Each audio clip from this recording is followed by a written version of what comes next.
Retrospectiva, começando aqui pelo Sérgio Cabral. Então vamos lá. Esse meu erro de postura, não é?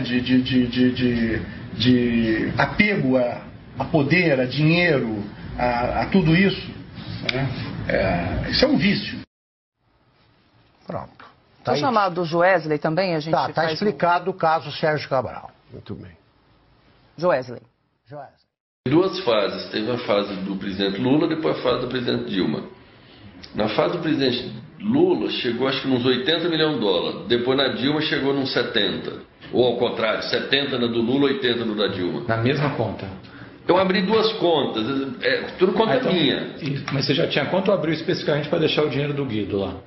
Eu já tinha, eu chamava, eram umas continhas que não tinha pra gente nada lá. Sim. Eu que controlava e tal. Eu tinha uma, eu comecei a usar. Aí depois eu abri outra, foi quando a presidente Dilma ganhou. Produção preparada aqui, Augusto, temos Antônio Palocci. Maravilha, agora é bom destacar só o seguinte, são continhas, né? Continhas, 70 milhão, como ele fala, de dólares. Mas é uma continha. A ladruagem operou nesse nível. Vamos lá. O presidente Lula também começou só olhando campanha. Já no fim do seu primeiro mandato, muita coisa pessoal ele tinha pedido para ele, em termos de dinheiro que eu pessoalmente levei e entreguei para ele. No fim do seu segundo mandato, aí ele preparou sua aposentadoria. Recebeu 300 milhões da Odebrecht numa conta corrente de disponibilidade, recebeu seu sítio, que foi feito, combinado para seu uso, o apartamento. É isso que a gente tem que fazer. A cada conversa fiada deles, a gente mostra declarações da própria quadrilha, de integrantes da quadrilha, dissidentes. Eles estão prontos, expliquem isso. Lembrando que eram delações que ocorriam sem coação, sem pressão, na presença de advogado, gravado. Na primeira instância, ou seja, respeitando o direito de defesa do acusado. Duplo grau de jurisdição. Isso, e claro que eles falaram ali, eles tinham que provar mais evidências. Além da declaração, eles tinham que dar outras provas, senão não recebia o benefício da colaboração ou delação premiada. E temos ainda do Marcelo Odebrecht para revisitar.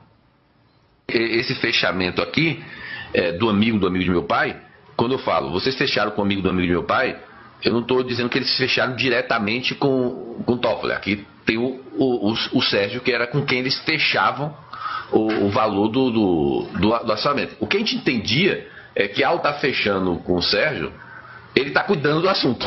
Então ele está fechando com... Ou ele tá cuidando do assunto. O problema é esse. Como é você, em tese, nunca fica muito claro, né?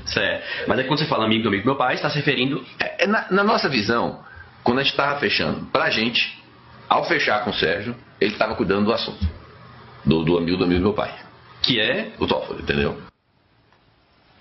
Deixa eu passar aqui para o Silvio, só para fechar, Silvio, a gente está falando de cifra de 300 milhões, 80 milhões de dólares, 70 milhões de dólares. A gente aqui no chat lembrando da sacolinha de vinho de 100 mil reais que nunca apareceu, né, no relatório da Polícia Federal. Quero te ouvir aí a gente que trouxe um compilado de alguns personagens envolvidos na Operação Lava Jato. Isso é só uma amostra, hein?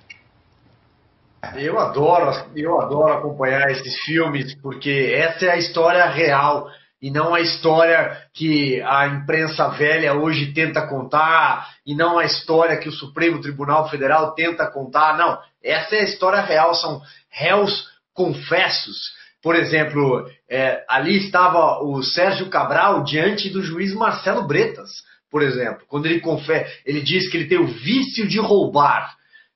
Marcelo Bretas hoje é um juiz afastado, foi punido, porque todos os juízes que trabalharam na Lava Jato, e no caso dele era uma ramificação no Rio de Janeiro, foram punidos.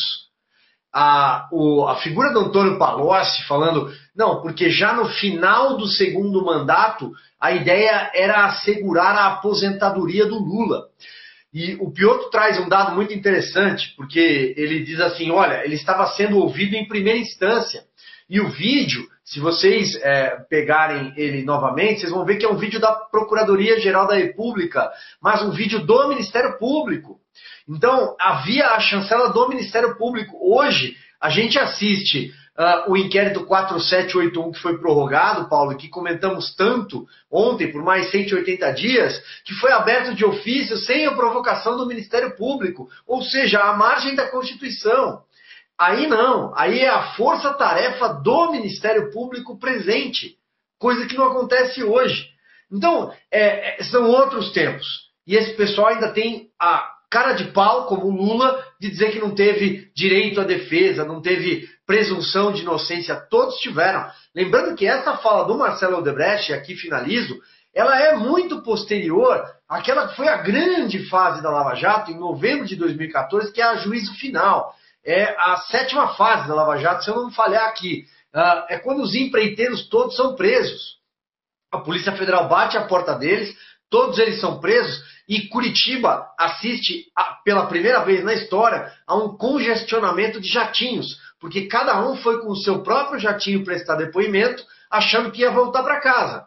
E todos ficaram lá. E aí as esposas que foram acompanhar, foram ao shopping enquanto eles estavam prestando depoimento, e entenderam que eles estavam presos, e voltaram com travesseiro com pena de ganso, chocolate belga, e aí essa cena é inclusive descrita com perfeição num filme, Polícia Federal, a lei é para todos. Mas acho que tudo isso é passado, né?